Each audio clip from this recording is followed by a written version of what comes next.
Thank you all for joining. We will be starting in about 12 minutes.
Hello, everyone.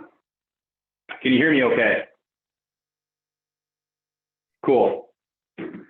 Welcome to the event, Fitting the Pieces Together, Local Government and Cannabis Business. I appreciate you all joining.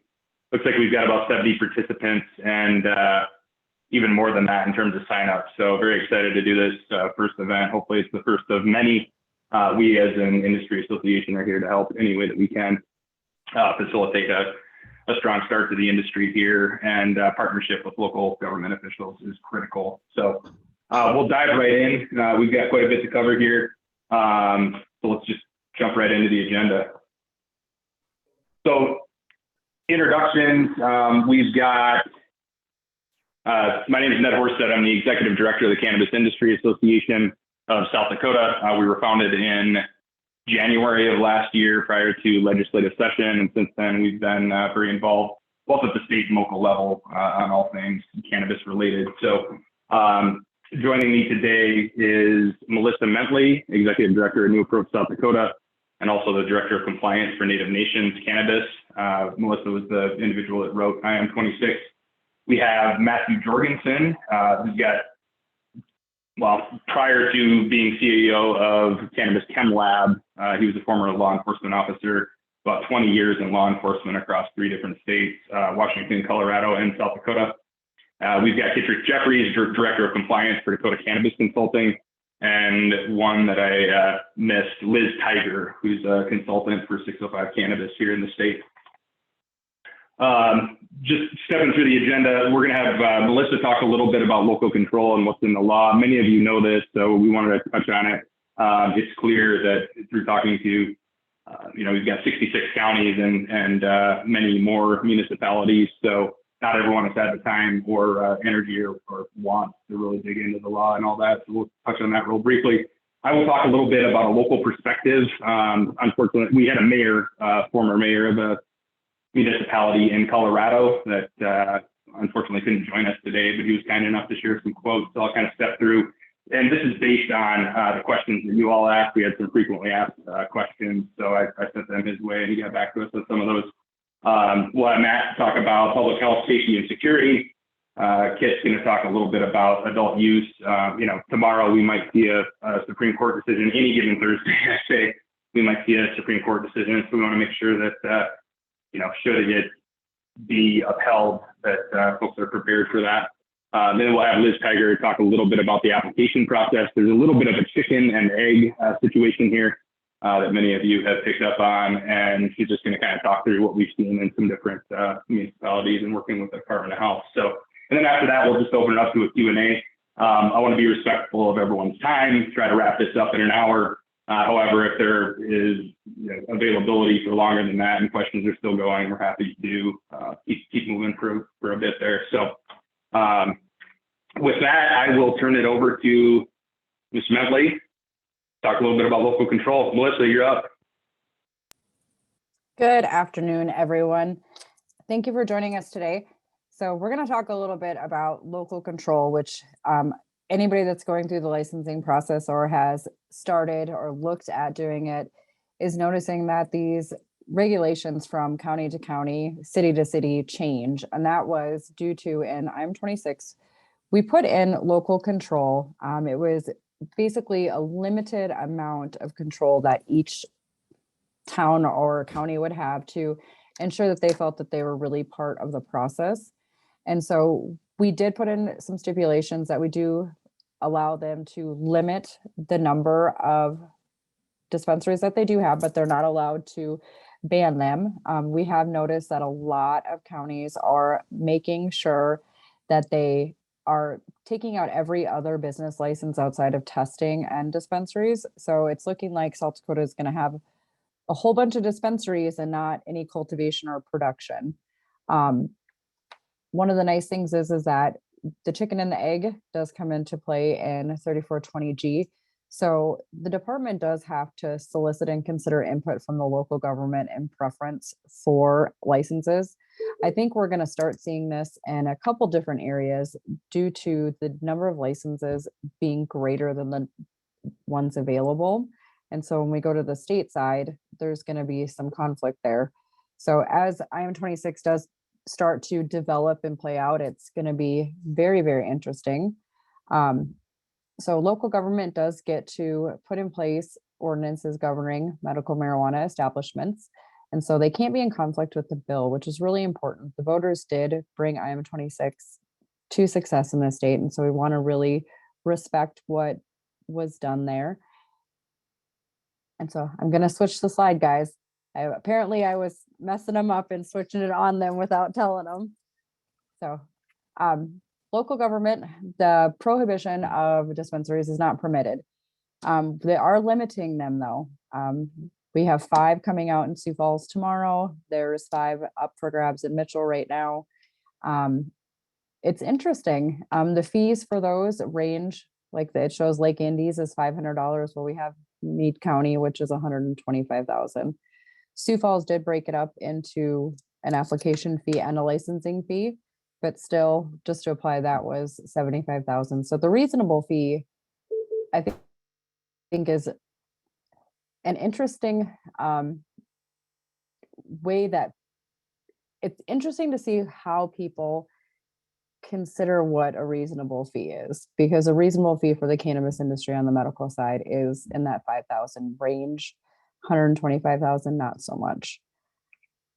And then we do have 4 types of licenses. We do have cultivation, product manufacturing, testing, and dispensary. And I'm going to turn it over to Ned to talk about those. Cool. Thank you.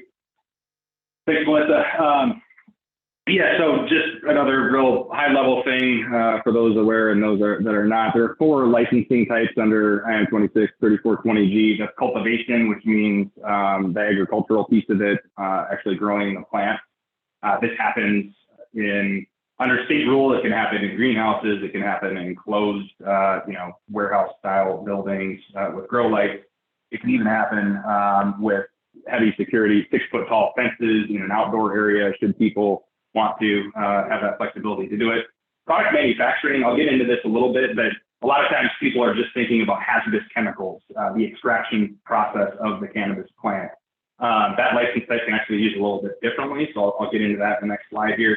There's testing. So testing, contrary to what I've met with a few local officials, just thought maybe it's sitting around the table and individuals testing cannabis. That's not actually how it works. It's analytical testing, making sure that people aren't consuming mold, heavy metals. They know their potency of the product, different cannabinoids that are in the plant, all of that. Matt will get into that a little bit here shortly. And then the 4th licensing type is retail dispensaries, of course. So and you'll see in Amendment A and a lot of other programs that you've seen stood up, it kind of mirrors what you see there. There's usually kind of those 4. Sometimes they add a distribution piece, but that's what we're dealing with right now. So reason I wanted to touch on this is we're seeing a number of different local governments just, they know that they have to, by law, allow dispensaries. However, they, don't just decide that they're going to ban absolutely everything else. I was hoping that this would be a little bit helpful to describe what's going on here. So you can see multiple different ways how this works. The interesting thing about testing in particular is it is required for each step of the process. So you could have someone that does cultivation and then sell the flower or the buds directly to a dispensary. Before that happens, it needs to be tested. So likewise, you could go from a cultivation facility to a product manufacturing facility where they make it into oil or something like that. It would need to be tested first before they make it into oil, tested again after it's made into a product, and then it would go to retail for the shelves.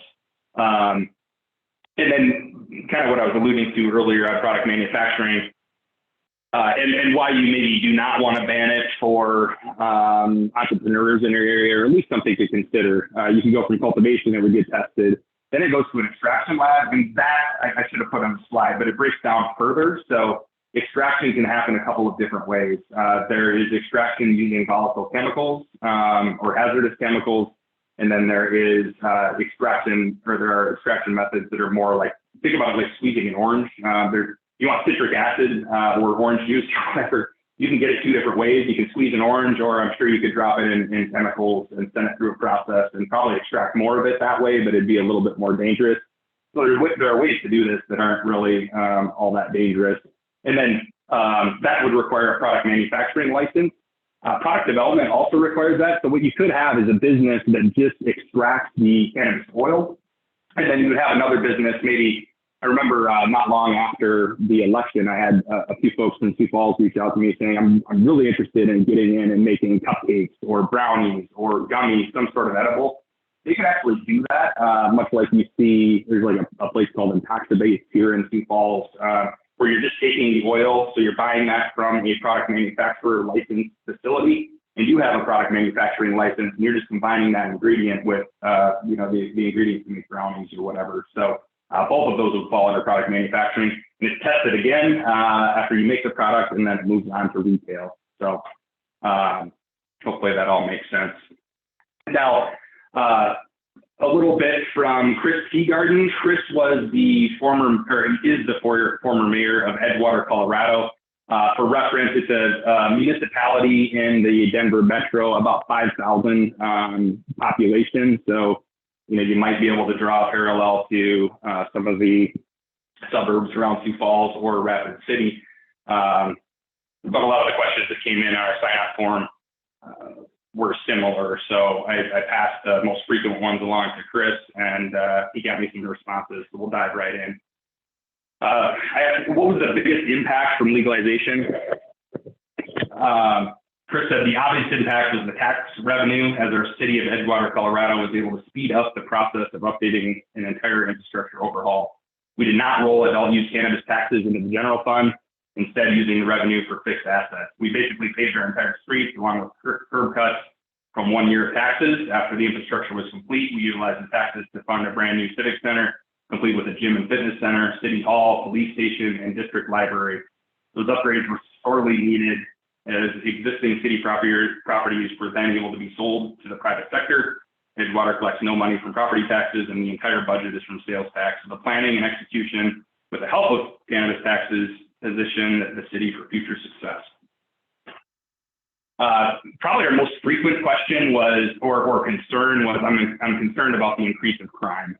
And at the end here, there are some resources from the Cato Institute and others that show, actual research behind whether or not there is a large increase in crime. This is how Chris sort of covered that question for us. In 3 years, there were 3 crimes committed directly related to dispensaries themselves, but the data did not support an increase in crime directly related to the sale and or use of cannabis in the city. Our DRE officials in the entire department made contact with subjects for different reasons, and cannabis could have been an accompaniment, but rarely was a main factor for police contact. In summation, we saw no measurable uptick in crime due to cannabis. We partnered with the sheriff's office twice a year to do a drug sweep in the high school. A lot of questions, by the way, sidebar, a lot of questions on youth use as well, and whether or not there's an increase there. Chris said in 3 years, I believe they found 1 edible. I'm sure youth did get their hands on product, much like youth acquire alcohol, but there was no pronounced increase in use. I would, however, take a look at the state of Colorado's data regarding youth cannabis use, as we did not collect comprehensive data within the city for youth offenses. One common theme that I've heard from some folks in the state that, tend to not agree with IM26 or MMNA is this Rocky Mountain high intensity drug trafficking study that was done, which did show an increased use in cannabis use. I believe it was 2013 and 2014. However, every year since then, it's trended downward. So it was one little spike there. I just want to encourage people to get information from many sources, because they don't share the rest of the story typically when they're talking about that one. Questions on cost to taxpayers, which I, as a taxpayer, can certainly appreciate. Chris said that cannabis in our community didn't cost the taxpayers a dime. The city did not create extrajudicial or administrative entities or authorities that would cost taxpayer money for further oversight.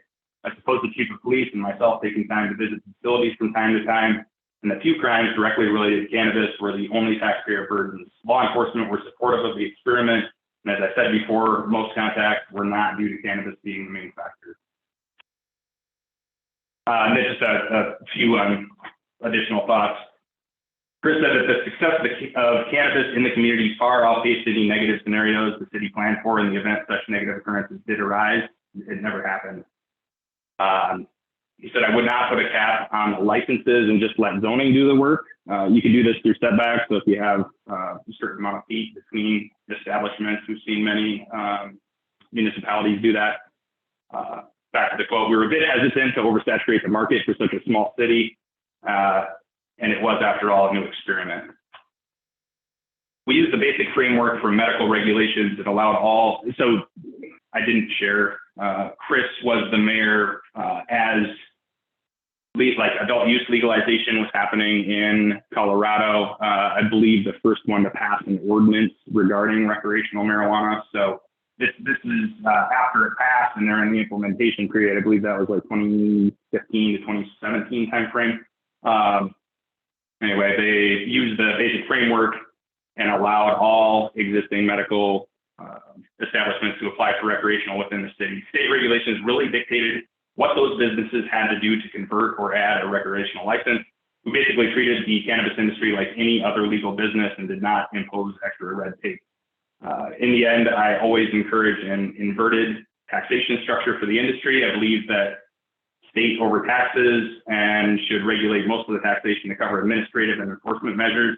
In that way, this allows local government to set the taxation policy in a more local free market environment. And that's it on that. So I'll kick it over to Matt Jorgensen.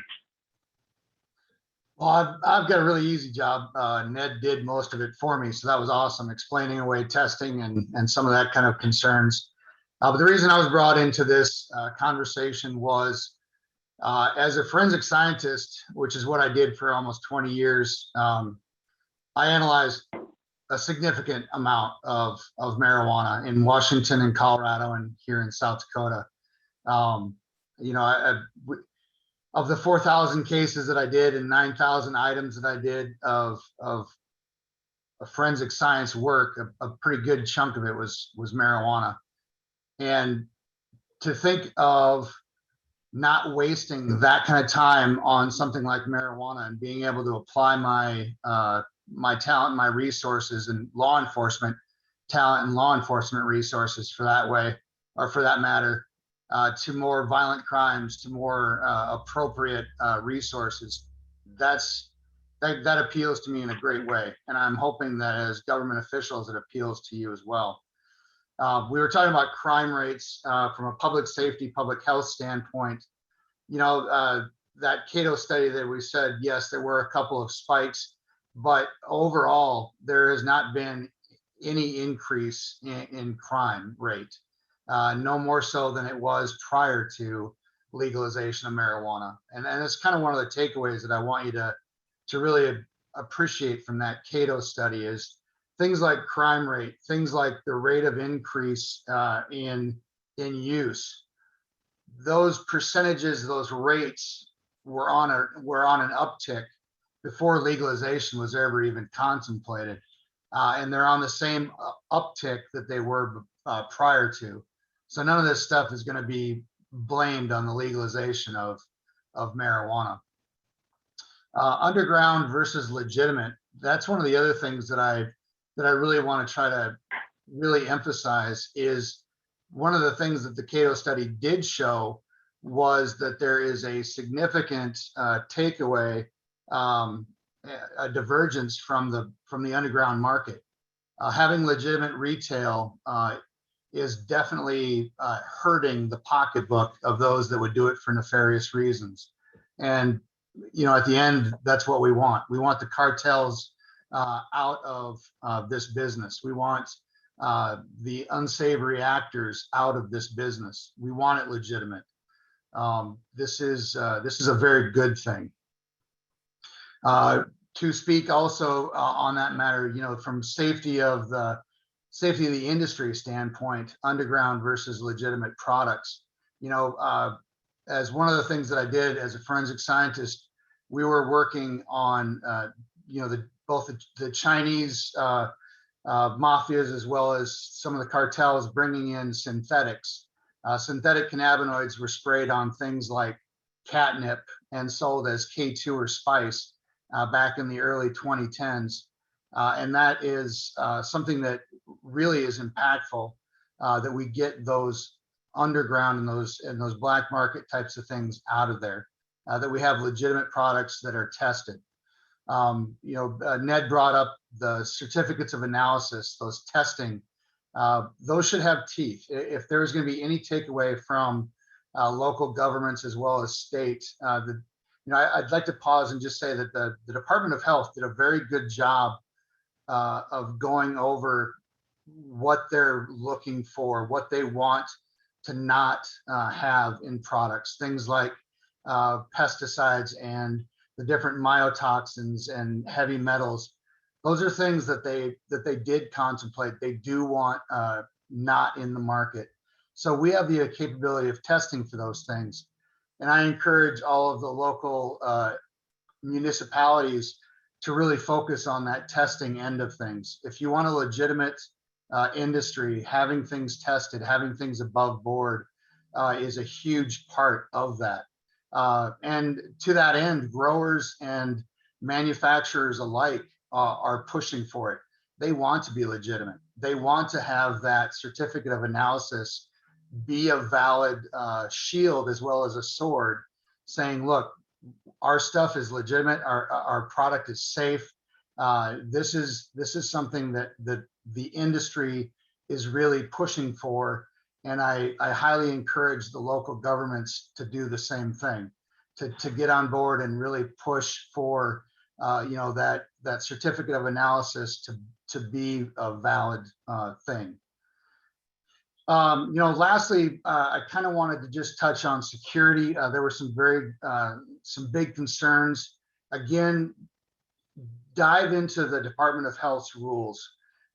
They really did a great job with both, talking about safety plans, talking about dealing with explosion or fire hazards in areas where there might be solvents involved, or dealing with pesticides, herbicides, things like that, whether that be safety, the security of the facilities themselves, having the cameras, having video footage, having safety plans, all those things are definitely in place. You don't have to reinvent the wheel. I would look to the state for answers on those types of things when you copy and paste your rules and regulations. But just one note I really wanted to put in fact, I actually just even wrote it out. It was that important to distinguish the difference between a public record and confidential records. These different grows, these different manufacturing places, they have no problem giving you what their safety plan is, giving you what their security plan is, but it's done so on the understanding that that's confidential records. If you make those public records, all you're doing is giving the nefarious players the playbook on how to steal it or how to rob them. And that's something we just quite necessarily do not want. So I do caution you to understand the nuances of some of these things that they're wanting to provide you. They want to be transparent as they can be, but be transparent in a way that's still safe to everybody, to include the public. Thanks, Ned.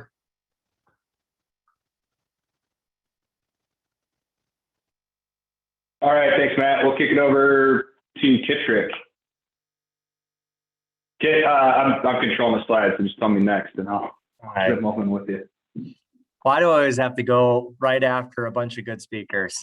Jeez Louise, that makes it tough, Well, I appreciate you guys having me today. My name is Kit Jeffries. I represent Dakota Cannabis Consulting here in Rapid City. I want to start off by saying thank you to all the municipalities who put in this good faith effort into creating good policy. I want to say thank you to the Department of Health for all their hard work, and just really give yourselves a pat on the back. It's been a long road. We're about halfway there. We just got to keep trucking. The next portion of what we're going to be talking about, what my presentation is going to be today, is about the transition from medical marijuana to adult use marijuana. And I'll be presenting some findings from a study done by the Drug Enforcement and Policy Center at the Ohio State University Moritz College of Law. And it was titled "From Medical to Recreational Marijuana, Lessons from States in Transition." And I have an in-depth report that I'll have dropped in the chat for those of you that like to learn visually. You can click on the link and view the report and read it for yourself. I'll be sharing a couple of excerpts from the report today to share some light on what we can anticipate moving forward. And this whole implementation process, this whole process of medical marijuana has been hard because South Dakota has given local control to government for everyone, but yet no one really got a blueprint to follow. It was mainly following the footsteps of other states. And this has been a little problematic for industry, municipal and county governments, as well as the state, but it also has its perks. Municipalities have the opportunity to decide what happens within their jurisdictions, and that's a positive thing in my opinion. And I'd like to share a story with you of what was required in Oregon in the medical marijuana program. I was an owner of the business. It was a cultivation facility with a couple of my good friends from South Dakota.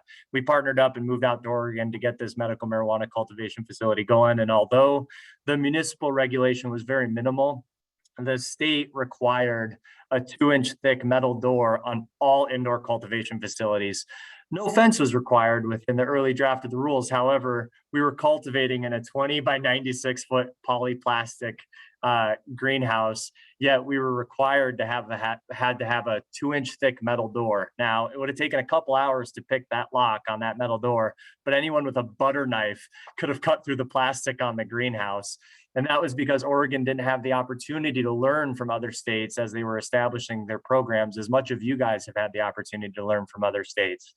But within that study from the Ohio State University, some of the lessons of success, and there's 6 lessons of success that they go on to talk about. One of them is cultivate ongoing stakeholder engagement, kind of what we're doing right now, talking to stakeholders, seeing what's working, seeing what's not. Ensure interagency coordination, talking to the Department of Health and the county, working together.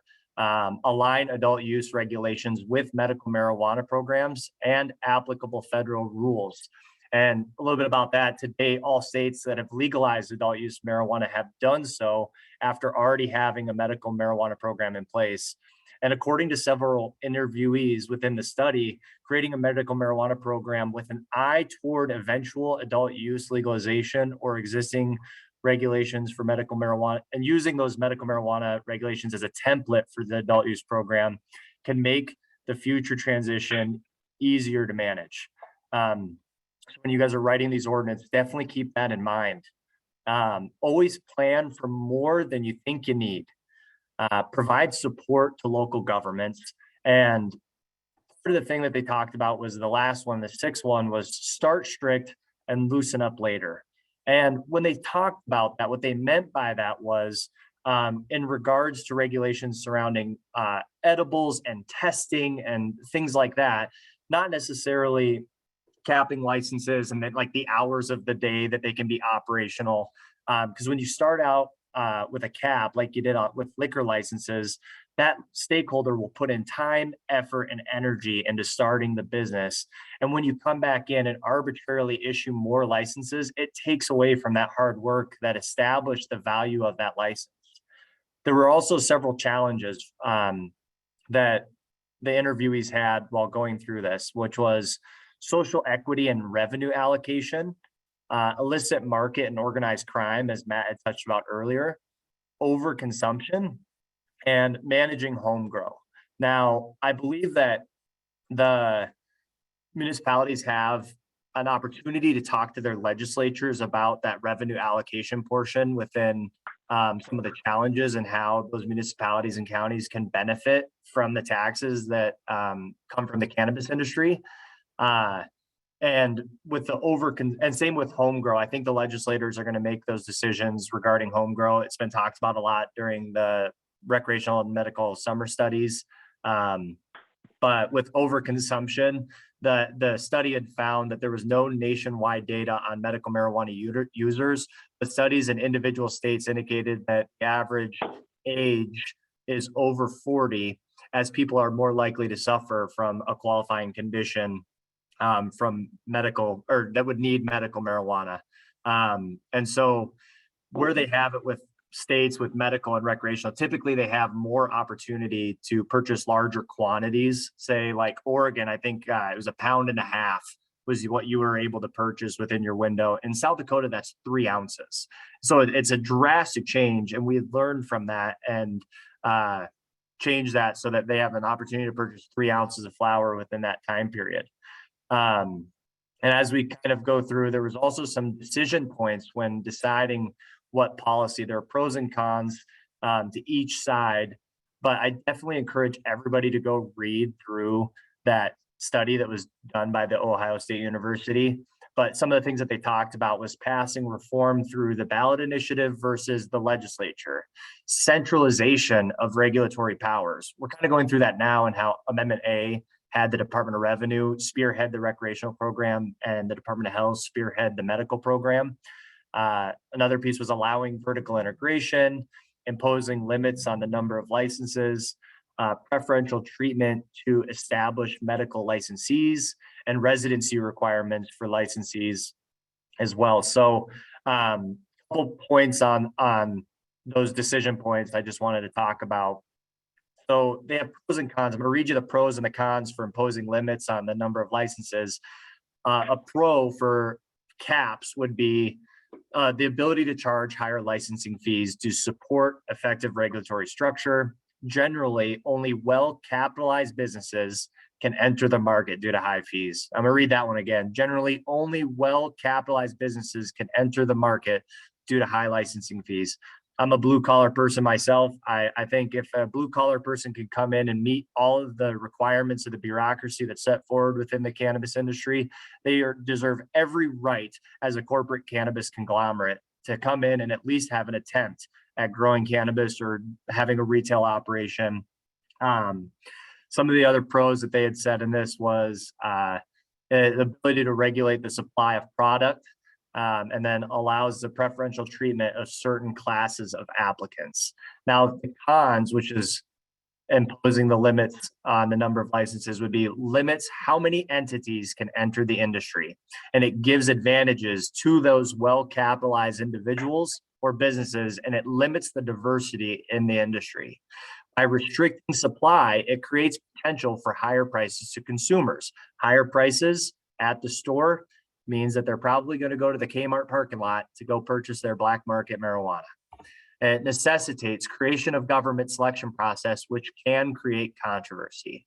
And kind of in closing, all states that have had legalized adult use marijuana have done so after already having a medical marijuana program in place. According to several of the interviewees, creating a medical marijuana program with an eye toward eventual adult use legalization can make any future transition faster and easier to manage. And as stated by a Mr. Bisbo, when we implemented the medical program, we did that always with the thought ahead, understanding that at some point, recreational legalization was going to become a reality. We built the program so that it could expand and incorporate additional functions as best as we could predict at the time. If a state already has an existing regulations for medical marijuana, developing the adult use program using similar laws and structures can ease the transition. As Mr. Jim Burak, the director of the Marijuana Enforcement Division at the Colorado Department of Revenue, put it, if you look at the statutes that set up medical and adult use retail, you will see that they are nearly identical. The language is borrowed straight across. And then, not surprisingly, the language and rules and regulations on both the medical and retail side is largely harmonious. And we spent a lot of time creating that harmonization. States should consider using similar statutory structures and terms when making the transition, because it provides businesses and government officials with a familiar and understandable regulatory framework. And I'm all good, Ned. I appreciate your guys' time. Right on. Thanks, Kit. Oh, I guess you could go to the next slide, I suppose. That's the only difference in medical and recreational. I just wanted to put that picture on there. Blue and yellow tags from a metric seed to sale tracking system. Other than that, you wouldn't be able to tell the difference. It's the exact same thing. It's the quantity that's the difference, changing medical to recreational and ordinance, and changing patient to adult use 21 plus. Yeah, I would just add that's the slight differences, right? Like we went through the the summer study committee out of the legislature, and they were talking about one of the proposals that came out before the last meeting was to just scrap medical entirely for people 21 plus, and a few changes there. You know, you're taxing patients if you do that. Like there are reasons that it's problematic. A big part of it being that you all and we all in the Department of Health have spent an insane amount of time over the last year here getting this program set up. So yeah, that's one point of clarification that I would make on that. Liz, you're up. All right. Hi, everybody. Thank you for joining us today and for sitting through our presentation. I know we do this a lot, and so we get really used to this information, and it's easy to forget that not all of the information gets out where it needs to go. So I really appreciate everybody taking the time to join us today on this. For my last little piece on the presentation, I'm just going to talk about the local government compliance certification that the state needs. One question that I have heard a lot from municipalities and counties across the state is, well, what does the state need from us? Specifically, the state is going to need you to fill out this Form E and submit it to them for every application that comes through. This will be true whether you have an ordinance or not, because you have to verify that either A, the applicant did in fact meet all of the local requirements, or that they didn't. And the other side of that would be to say that we don't have any local requirements, you don't need anything from us. A couple of things to know with this is that there are timelines in play, as we all found out rather abruptly, right, just a few weeks ago. In areas that have caps on your licensing, the state is giving you 90 days from the time that your ordinance is active until the time where the application window closes at their level. What does that mean for your Form E and for processing the applications in your own offices? Basically, you have to be mindful of that time frame when you are building your ordinance and putting in those requirements, and then with getting those forms back to the state. You can see here, I just took this information from the state's website, medcannabis.sd.gov, which is a pretty good resource to go check out for yourselves. You can see some of the forms and the different rules and parts of law that speak specifically to this. It really, I guess that really is about it for this. It's a small piece, thankfully for everybody, right? Right on. All right. New to the Zoom webinar feature. So here are some resources, and we'll open it up to questions, actually. We can take some live if you would like. You can drop them into the chat as well. But yeah, if you want to raise your hand using the Zoom function, go ahead and do that. I'm hoping we caught a lot of the high-level questions that you all had, but I'm sure there are many more. So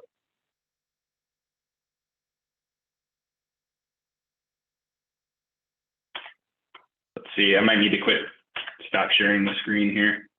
Oh, I did want to point out on resources here. I found myself very frequently finding where the law was online at the South Dakota Legislature's website, as well as the state rules. So I made just real quick links, /law and /rules to the CISD website. So you need a quick reference. Those are pretty easy to remember.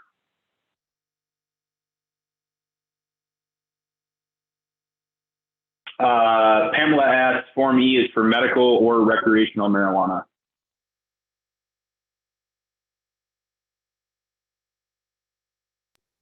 Kid or Liz? Medical. Well, right now, Form E is just for medical marijuana because we don't have an active recreational program at this point. Will they take that form and use it for recreational? It seems reasonable. Absolutely. Will we be able to go back and see this webinar or share it with our entities? Yeah, I believe I'm recording this, so I can send a link around for folks to run with it if they want. Greg Neitzer, hi Greg, thanks for joining us. How do you realistically think or how soon do you realistically think we will see the first stores selling in the state, given the entire supply chain has to get established?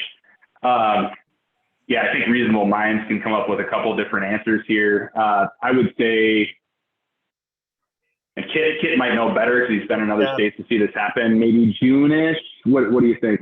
Yeah, so like you have to look at it from the perspective of the licenses are going to be issued by the Department of Health via lottery, right? So let's just use Rapid City as an example. It's where I'm might call home base, right?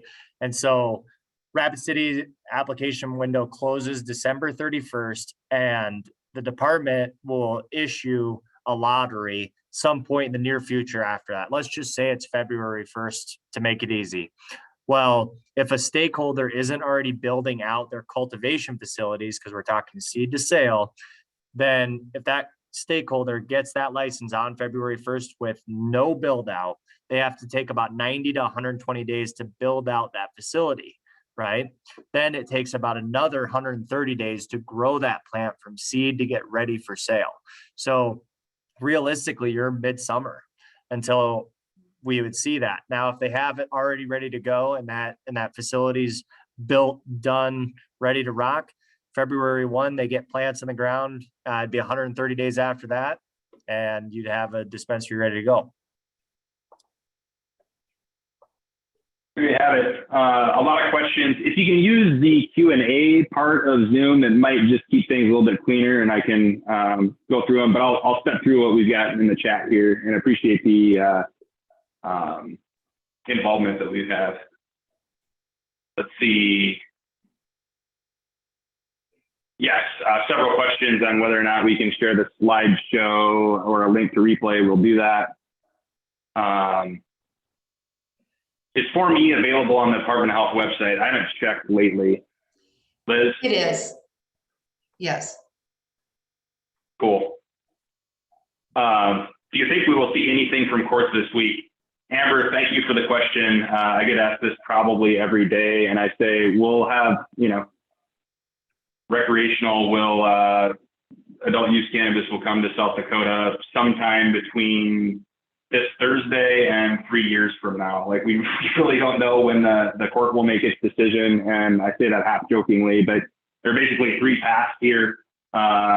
We could have Amendment A upheld. If they don't throw out the entire thing, there's some middle ground there. So they could say it's now legal in the state constitution. Marijuana is legal in the state constitution.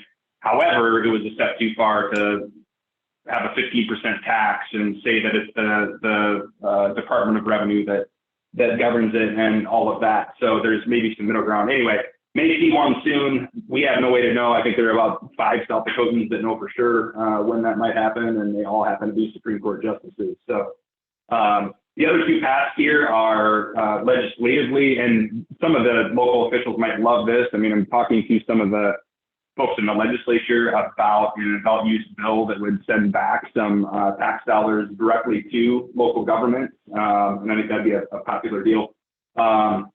And then, of course, the campaign folks over at South Dakotans for Better Marijuana Laws are working very hard to get this on the ballot again for 2022. So there's sort of the three paths.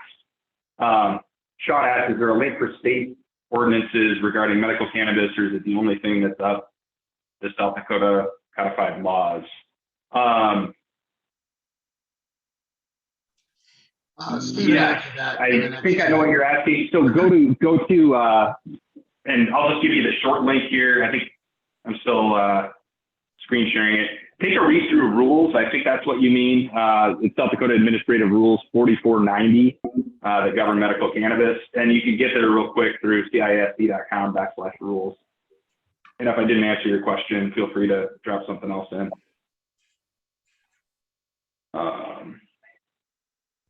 Oh, Stephen Hauser got that. Thank you, Stephen. Would the city ordinance process start again if adult goes through? Great question, Carol. It depends. Most cities and counties that I have seen have specifically called this out as a medical cannabis ordinance. However, if they take the word, if medical is not in it, it could also be a rec one. I think the idea is everyone would probably do this again for rec. That's part of the reason that we wanted to make sure that you had access to that Ohio State study from the Drug Enforcement and Policy Center over there. Just because, I think that I know there's been a lot of hard work from you all in putting together ordinances at the local level. And, part of the reason I want to add this call is there are still a lot of cities and counties that most of them have passed something by now. Some of them are still operating on a temporary one. Some of them are in the 20-day wait window before passing something before it actually goes into effect. But a point that I wanted to call out here is, cultivation in particular, for many of the localities that are banning cultivation entirely, or product manufacturing, or testing for that matter.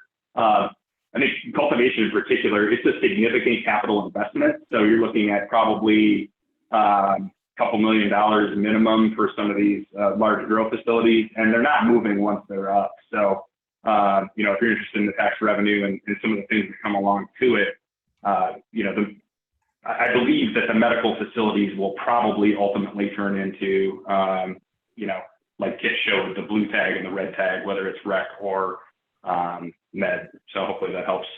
And Ned, can I touch on something? Yeah, go ahead.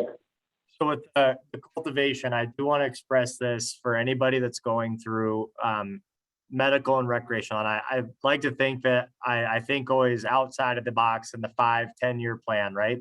And with recreational cannabis coming online, right now, we cannot have interstate commerce. It's a federal prohibition. However, Chuck Schumer, Cory Booker, and Ron Wyden are looking to unlock that interstate commerce portion of it. South Dakota is positioned and can position itself to be the West Virginia of the tobacco industry. Well, I mean, we have 10 crops that we're top 5 producers in the United States, and outdoor cultivation is absolutely crucial to several key components of that. It keeps costs down. It helps. I'm just gonna leave it at that. We could just go on and on about it, but I'm just explaining that agricultural zoning is very good for cannabis cultivation, and allowing outdoor cultivation is very good as well. I do want to touch on something with this also. Ned, is that okay? Melissa. Yeah, throw on your camera if you can. No. Actually, I'm not gonna. I do want to say this for any of the cities and counties that are looking to ban cultivation. One of the things, many of you know that I do work as the Director of Compliance for Native Nations, and we do have a facility up here in Flandreau. We actually have a campus. I like to tell people we're hidden in plain sight. You could drive past our building every day for 5 years and never know it's here. We don't have any smell. There's nothing outdoors that tells what we are. We just look like a normal Morton building. And so for any community that is nervous about bringing cultivation in, I do encourage you to contact us and maybe come take a look at our campus. We'd love to show the city officials around and show you that this isn't something to be scared of. And most people drive past us 3 or 4 times before they actually find us to come for a tour. So that door is always open. Thanks, Melissa. Yeah, and I should take a minute to just thank Yvonne Taylor with the Municipal League and Chris Jacobson for getting this information out to folks. I'd mentioned Yvonne, and Chris actually had toured Flandreau with Melissa and I a few months ago. So I put that invite out to Yvonne and the association, but my plan was to kind of set up a time to do it. So if there are folks that are interested in checking out what this is all about, with a real full vertically integrated system that's already live in the state, it might help you at least see what the industry looks like in full operation. So we had a question on adding contact info to the slides or something like that. So before I email out the slides and everything to our attendees, I'll throw some of that on there, and then hopefully you can get in touch with the tribe up in Flandreau and do that if it's something you're interested in doing. All right, next question is from Jeremy Russell. What is the licensing procedure for testing, manufacturing, and cultivation? And can you provide a good example of another municipality that has this in place?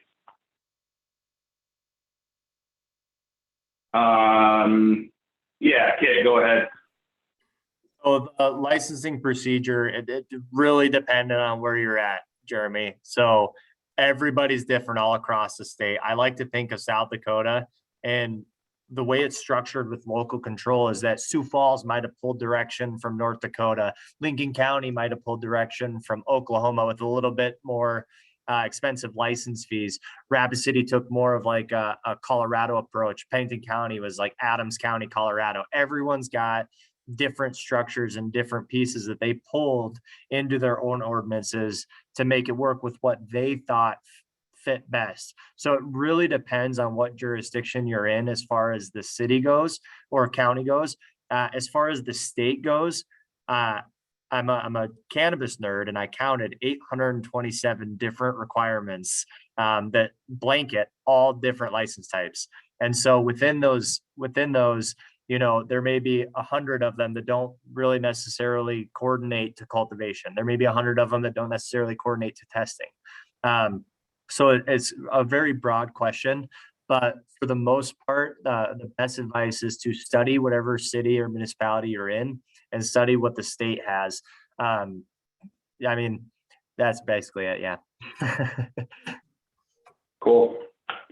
All right. I think we're down to, let me just pull that down to get a little bit of a different view here. And I missed a question. Carol asked, is there the possibility of the state setting rules similar to liquor, that towns could be more restrictive if we choose to? I may need a little bit of clarification on that question, just that, I mean, there's a decent amount of local control, as we've seen. Some local governments are choosing to ban 3 out of 4 license types, charging different fees, all of that. Yeah, I guess I just need to know a little bit more from you, Carol, on what exactly you're asking there.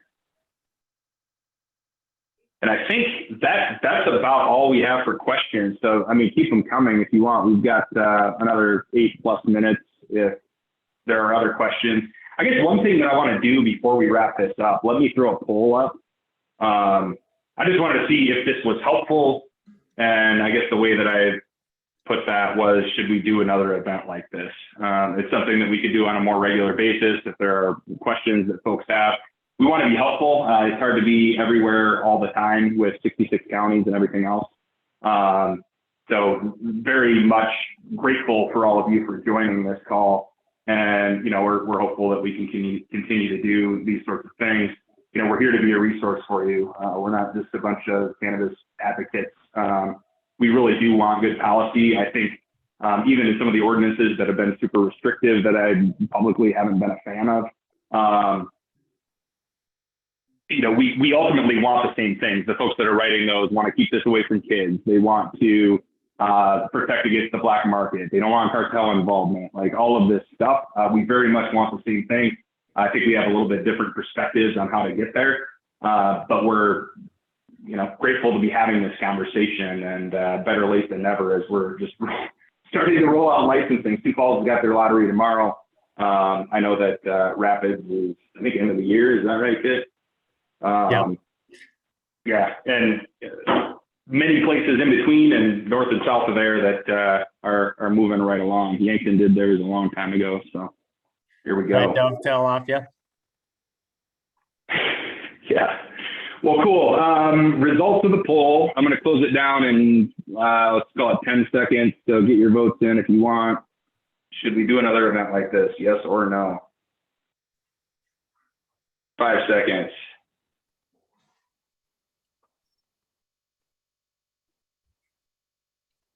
All right, we're ending it. 51 votes. Looks like we should do another event like this. So we may not have answered all of the questions that were put into that form. I just tried to cover the most critical and frequently asked ones for you all. So what we'll do, give me a little bit of time. I will tailor this presentation a little bit more, the deck, and send it to all the attendees. Include some contact information from us all so we can be helpful to you. And then we'll work on nailing down the time to do another one of these. And, we had almost 100 attendees at the high point of the call here. So that was pretty cool. And, you know, next time I wanted to do a webinar format, but we might be able to just do a Zoom meeting and have a live conversation about some of this stuff. I think it's helpful and it's open to the public. It should be a good deal. More questions. What is the lead time between presentations? Oh, that was from Kit. What do you mean? I was gonna say maybe do another poll and see, do you want it to be a monthly deal, a quarterly? Oh, yeah. What would be best for everybody on the deal? And I can answer. Yep. Yeah, so I represent. Yeah, Dakota I'm Cannabis gonna add that poll Consulting. question. Yep, so I represent Dakota Cannabis Consulting. I got to tell a little bit about my background.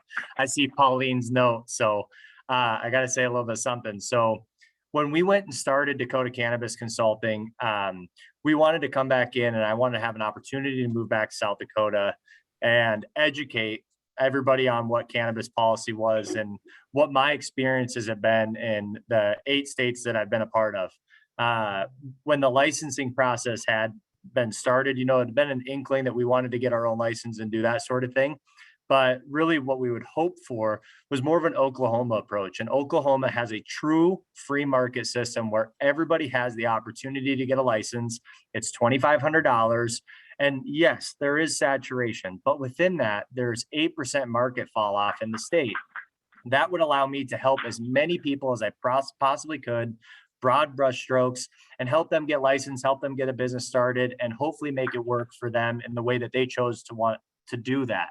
Now, when municipalities and counties started capping the amount of licenses that were available, the problem with consulting on this, on the licensing aspect is that if there's a finite amount of license, there's a finite amount of consulting. And so what Dakota Cannabis Consulting did was we took a wide variety of our clients and we basically banded together, and I'm sorry, my dogs are barking, but we took all of our clients, we banded together as like a united front. And so we have 35 members within what we have called and dubbed SCI Holdings, which is Small Cannabis Investors. And there's a wide range of people from all across the state. And so what we had to do with that was we view us as the goal line defense, the New England Patriots 2015 goal line defense, because if you don't think that big business is going to move into South Dakota and start taking up these licenses, it's absolutely going to happen. And that money isn't going to be going back to a specific South Dakota resident, right? That money is going to get exported to California and Colorado and Canada, all places that have had this cannabis operation up and running for a long time that have the wherewithal to do that, where South Dakota, we're new and we're virgin to this industry. And so that's what Dakota Cannabis Consulting has kind of formed into. Now, we're still going to use that as an education leg. And I'm still an advocate for unlimited licenses, although we are going for licenses on our own. But at the same time, it's my firm belief that everybody deserves a chance. If you can meet all the bureaucracy that is set forward within cannabis licensing and the cannabis regulatory framework, you deserve the chance at having a shot at a business. It's just like every other business in the country, and everyone earns that right when you become an American citizen. So that's my piece and that's my background. I felt like I should say that. So thanks. All right, we've got some other ideas. I'll throw up this other poll just to see cadence or timeline wise.